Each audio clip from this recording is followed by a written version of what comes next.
भावनांचा, त्या कलांचा आणि त्या विचारांचा वापर आम्हाला धर्म कार्य करण्यासाठी कशा पद्धतीने करता येईल याचा विचार प्रत्येक माणसाने करायला पाहिजे.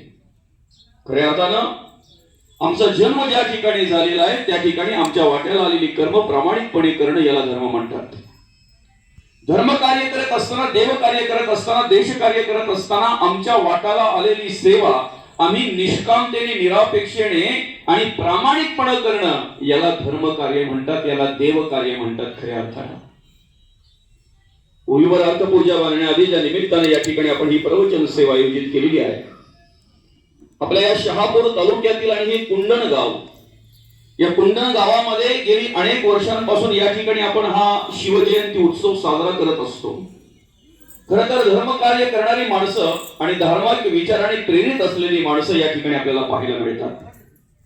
ज्या भव्य दिव्य असं महाराजांच्या मूर्तीचं आपल्याला या ठिकाणी दर्शन घडतंय.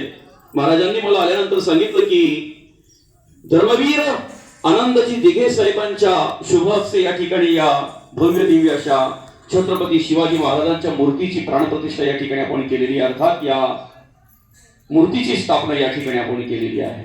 आणि त्यावेळेपासून या ठिकाणी आपण हे शिवकार्य करत आहात, धर्म कार्य करत आहात आणि अनेक वर्षांपासून या ठिकाणी शिवजयंती निमित्तानं आपण हा शिवजन्मोत्सव जयंतीचा कार्यक्रम आणि या कार्यक्रमाच्या निमित्तानं अनेक कार्यक्रमांचं आयोजन करत असतो.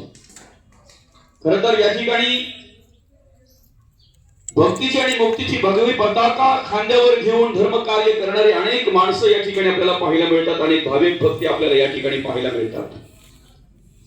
मौलिक ज्ञानोबांच्या आणि जगद्गुरु तुकोबांच्या नामघोषाने दुमदुमणारा हा कुंडण गाव, खऱ्या अर्थानं हा धर्म मंडप,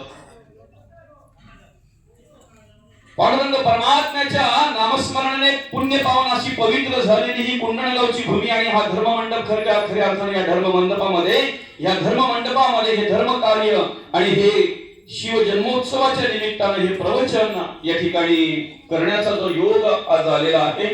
आपल्याच परिसरातील आपल्याला सुपरिचित असलेले गुरुवर्य सन्माननीय हरिभक्त परायण योगेशजी महाराज घरत यांच्या निमंत्रणातून या ठिकाणी आणि आपल्या या कुंडण गावातील सर्व भाविक भक्तांच्या निमंत्रणातून या ठिकाणी हे सेवा करण्याचा योग आलेला आहे, भाग्य लाभलेला आहे.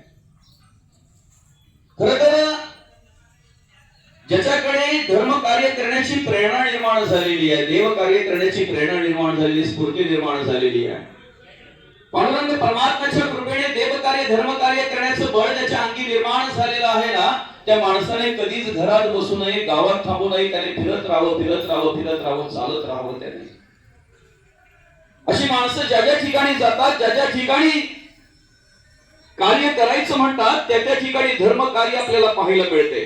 त्या ठिकाणी त्यांचं धर्म कार्य आपल्याला उभं झालेलं, त्या ठिकाणी त्यांच्या धर्म कार्याचं आपल्याला दर्शन घडत असतंय. आणि अशाच प्रकारे आपल्या शहापूर तालुक्यातून एक खऱ्या अर्थानं ज्या महाराजांचं आपल्याला कार्य एक गावात नाही, 2 गावात नाही, 10 गावात नाही, महाराजची ज्या ज्या ठिकाणी मी आपल्या या विभागामध्ये फिरतोय त्या ठिकाणी योगीजी महाराज घरत यांचं नाव घेतल्याशिवाय खऱ्या अर्थानं ते धर्म कार्य आणि ते देव कार्य खऱ्या अर्थानं त्या ठिकाणी पूर्ण होत नाही असं म्हणायला हरकत नाही. कारण का तर ज्यांच्याकडे आपल्याला प्रेरणा मिळालेली आहे, ज्यांच्याकडे आपल्याला खऱ्या अर्थाने स्फूर्ती मिळालेली आहे, कोणाकडे पाहून तरी आपल्याला स्फूर्ती प्रेरणा मिळत असते. अशाच प्रकारे आपल्या या पंचकृषीमध्ये नव्हे फक्त तर संपूर्ण शहापूर तालुक्यामध्ये, ठाणे जिल्ह्यामध्ये ज्यांचं अतिशय उल्लेखनीय असं धर्म कार्य आपल्याला पाहायला मिळते, देव कार्य आपल्याला पाहायला मिळते.